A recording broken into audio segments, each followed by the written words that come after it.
어젯밤부터 비가 내린 가운데 밤부터 기온이 크게 떨어져 추워질 것으로 보입니다. 이번 추위는 모레 낮부터 풀릴 것으로 예보됐습니다. 지난해 현대중공업의 영업이익이 1조 6천억 원을 넘고 20척이 넘는 선박을 수주한 것으로 알려졌습니다.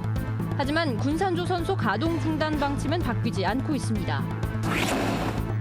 익산시 인구가 30만 명 아래로 떨어질 위기에 놓였지만 익산시는 새로울 게 없는 대책만 내놓고 있습니다. 한 해에 거둘 쌀값의 일부를 월급처럼 주는 농업인 월급제를 도입하는 시군들이 하나둘씩 늘고 있습니다.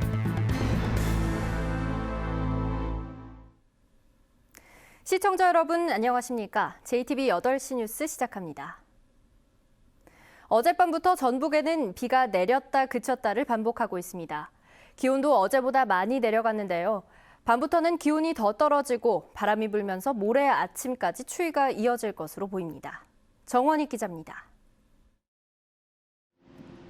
미세먼지로 뿌연 하늘 아래 빗줄기가 쉼없이 쏟아집니다. 시민들로 북적이던 천변 산책로에는 발길이 크게 줄었습니다. 우산을 든 시민들은 마스크까지 쓴 채 발걸음을 옮깁니다. 저희는 매일 이렇게 운동을 하고 있기 때문에 오늘 나왔어요. 좀 가물었기 때문에 또 비가 오니까 반갑기도 하고. 어젯밤부터 전북에는 비가 내렸다 그쳤다를 반복하면서 최고 10mm 안팎의 강우량을 기록했습니다. 미세먼지와 초미세먼지는 모두 나쁨 수준을 보였습니다. 어제보다 기온도 크게 떨어져 낮 기온은 6도 안팎에 머물렀습니다. 또 어제는 완전히 봄날처럼 참 두꺼운 잠바도 벗어 제낄 정도로 이렇게 따뜻했는데 오늘은 그냥 다시 어제 벗었던 잠바를 다시 입어야 될 정도로 이렇게 쌀쌀해졌어요 아주. 밤부터는 찬 공기가 내려오고 바람까지 다소 강하게 불면서 더 추워질 것으로 보입니다. 네, 오늘 밤부터 북서쪽에서 찬 공기가 유입되면서 기온이 떨어지고 바람도 약간 강하게 불고 체감온도가 낮아 추워지겠고, 내일 아침에는 모든 지역이 영하로 떨어지고 낮 기온 역시 4도 안팎에 머물겠습니다. 이번 추위는 화요일인 모레 낮부터 평년 기온을 되찾으면서 점차 풀릴 것으로 보입니다.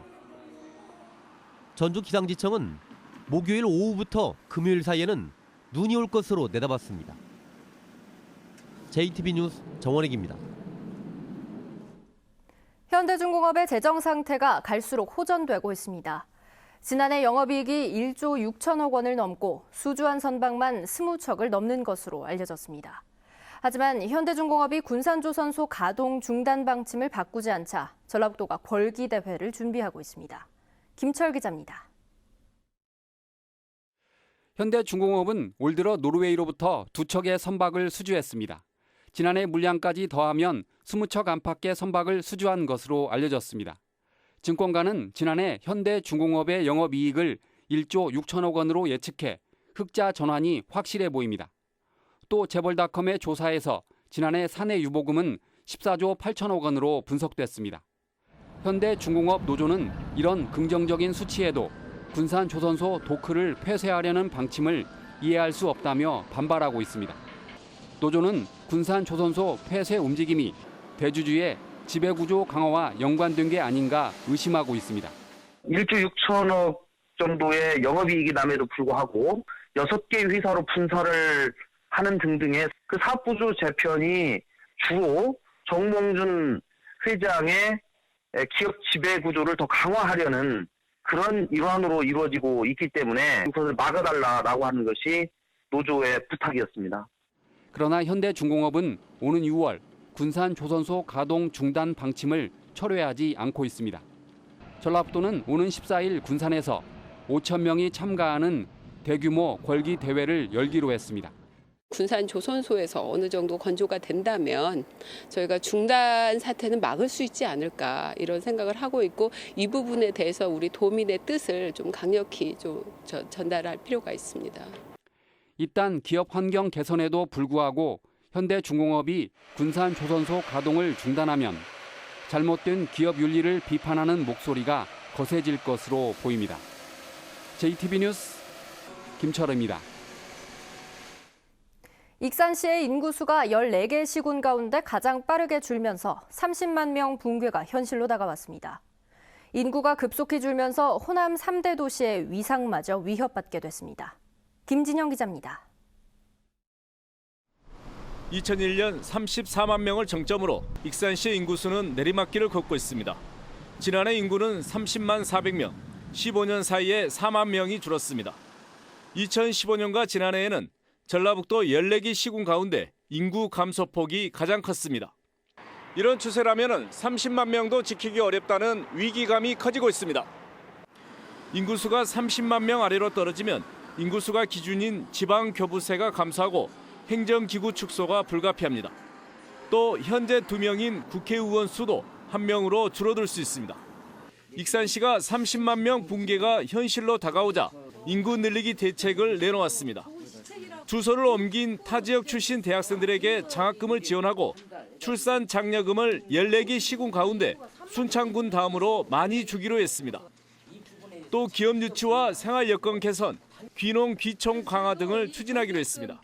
단기 6대 시책, 그다음에 중장기 4대 시책을 앞으로 중점적으로 추진하겠다. 여기에 재정 투자와 함께 그 제도적으로도 그 이상이 없도록. 그러나 익산시가 내놓은 대책 대부분이 이미 실시되고 있습니다. 주소를 옮긴 대학생에게 장학금을 주는 제도는 5년 전에 도입했습니다. 기업 유치와 생활 여건 개선 등도 실시하고 있지만 인구 증가로 이어지지 않고 있습니다. 새로울 게 없는 인구 늘리기 대책으로 30만 붕괴를 막을 수 있을지 우려가 커지고 있습니다. JTB 뉴스 김진영입니다. 농가 소득이 가을에 집중돼 있다 보니 농민들이 영농과 일상생활을 위해 농협에서 빚을 얻어야 하는 경우가 많은데요.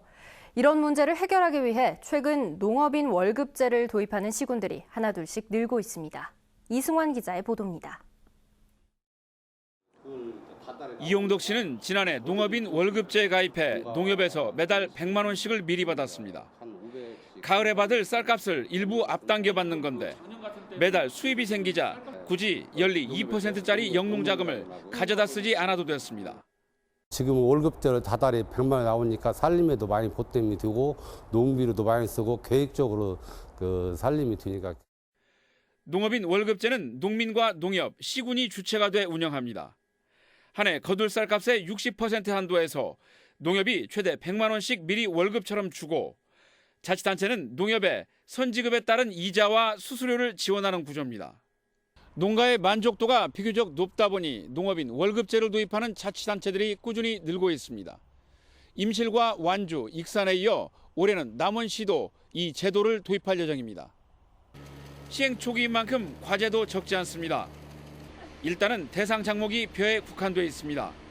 벼 위주의 농업인 월급제에서 그런 부분들이 있다고 판단을 했고, 그래서 올해는 벼뿐만 아니라 콩이라든지 이런 작물까지 확대해서 농민이 파산하거나 농사를 망치면 지급한 월급을 회수할 방법이 마땅치 않아서 일부 농협이 소극적인 점도 고민거리입니다. 선지급으로 계약하고 물건을 내주는데 그 돈을 안 갚았을 때 나가기 만약에 안 나왔거나 했을 때 그게 대한 채권 확보가 안 되는 거죠. 농협 입장에서는요? 예. 아직은 가야 할 길이 멀지만 농가 소득이 가을에 집중되는 문제를 덜어줄 보완책으로 농업인 월급제가 주목을 받고 있습니다. JTB 뉴스 이승환입니다. 2023 세계 잼버리 대회 새만금 유치를 위한 유치위원회가 오는 9일 발대식을 갖고 본격적인 활동을 시작합니다. 발대식에는 유치위원장인 이주영 새누리당 의원을 비롯해 강은희 여성가족부 장관 등 각계 인사 200여 명이 참석할 예정입니다. 전라북도는 유치위원회 출범을 계기로 세계 각국을 상대로 새만금에 대한 홍보를 강화할 계획입니다. 정치권이 군산조선소의 폐쇄를 막기 위해 공정거래법의 개정을 추진하고 있습니다. 국민의당 김관영 의원은 독점 규제와 공정거래에 관한 개정 법률안을 조만간 통과시켜 재벌 총수의 지배력 강화를 위한 무분별한 사업 조정을 막겠다고 밝혔습니다. 김 의원은 개정안이 통과되면 현대중공업이 추진하는 분사 작업을 비롯한 대기업의 지배구조 개편 구상에 일정 부분 차질이 불가피하기 때문에 군산조선소의 폐쇄를 막는 데 어느 정도 효과가 있을 것으로 내다봤습니다. 전북에 있는 해외 유학생 10명 가운데 7명은 중국 유학생인 것으로 나타났습니다. 지난해 말을 기준으로 전북에 있는 해외 유학생은 3,057명으로 이 가운데 71%인 2,174명이 중국 출신입니다. 이어 몽골 유학생이 196명으로 뒤를 이었고 베트남 유학생이 185명이었습니다.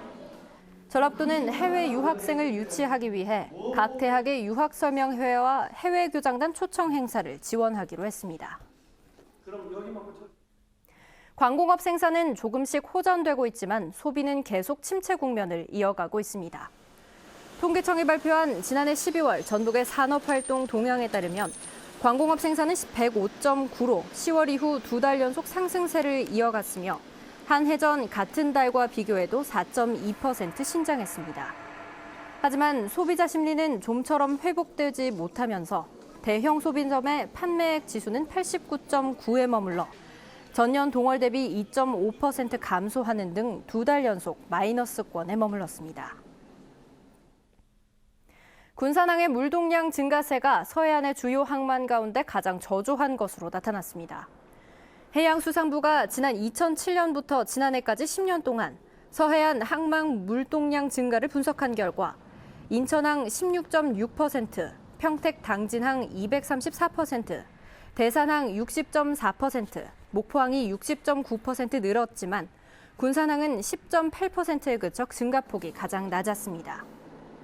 군산항 물동량 증가가 저조한 것은 준설 작업이 제때 이루어지지 않으면서 선박 입출항에 필요한 수심을 확보하지 못해 해운사들이 꺼리기 때문인 것으로 분석되고 있습니다. 전주시에서 마을 공동체가 운영하는 라디오 방송을 추진합니다.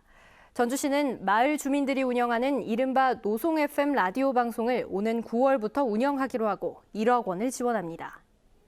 마을 공동체 라디오 방송은 마을 이야기와 정보를 공유하게 됩니다. 천연기념물인 수달이 도로에서 죽은 채 발견됐습니다. 오늘 오전 8시 반쯤 전주시 효자동 효자교 인근 도로에서 몸 길이 120cm가량의 수달 한 마리가 죽어있는 것을 시민이 발견해 환경단체에 신고했습니다. 환경단체는 이 수달이 삼천에서 먹이 활동을 하던 중 도로에 나왔다가 로드킬을 당한 것으로 보고 부검을 의뢰할 계획입니다. 고등학교 행정실장이 상습적으로 공금을 빼돌리다 적발됐습니다. 전북도교육청은 전북의 한 사립고등학교 감사 결과 A 행정실장이 지난 2011년부터 4년 동안 지출 금액을 부풀리는 수법 등으로 90여 차례에 걸쳐 학교 공금 5천여만 원을 빼돌렸다고 밝혔습니다. 도교육청은 A씨를 경찰에 고발하고 학교에는 파면하도록 요구했습니다. 또 지도감독 책임을 물어 교장에게는 감봉의 징계를 내리도록 했습니다. 오늘 오후 3시 20분쯤 익산시 황등면 한 내거리에서 42살 박모 씨가 몰던 승용차가 시내버스와 부딪혔습니다. 이 사고로 박 씨가 크게 다치고 시내버스가 도로 옆 건물을 들이받았지만 버스기사와 승객 등 4명은 무사했습니다. 경찰은 목격자 등을 상대로 정확한 사고 원인을 조사하고 있습니다.